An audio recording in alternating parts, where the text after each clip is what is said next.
At dawn, Mara returned to the village she once abandoned. The world felt smaller than her memories.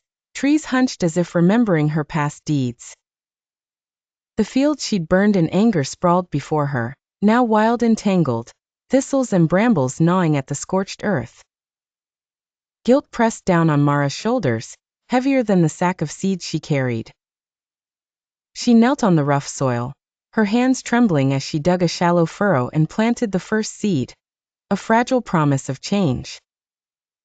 From the narrow windows and weathered porches, her former neighbors watched, wary and silent.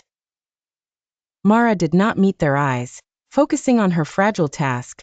Seed after seed sunk into the ground, watered by hope and regret.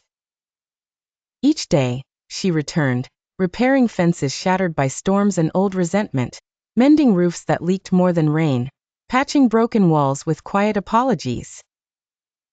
She left baskets of bread on doorsteps, built cradles for newborn lambs, her hands always busy with the work of restitution. The village responded with stubborn silence, the weight of old anger thicker than the morning mist.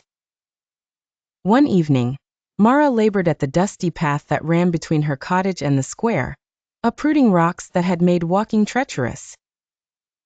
As dusk blushed the sky, a small girl appeared, arms filled with wildflowers.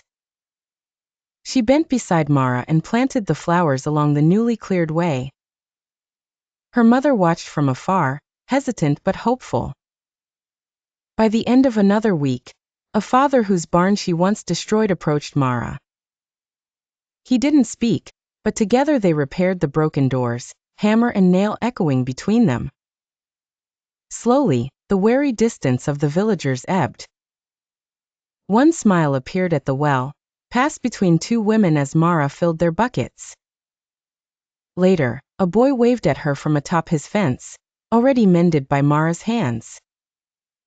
At sunset, Mara stood in the fields she'd coaxed back to life, neat rows of green stretching before her. The villagers gathered, uncertain but curious. Children chased fireflies through the clean paths she'd cleared.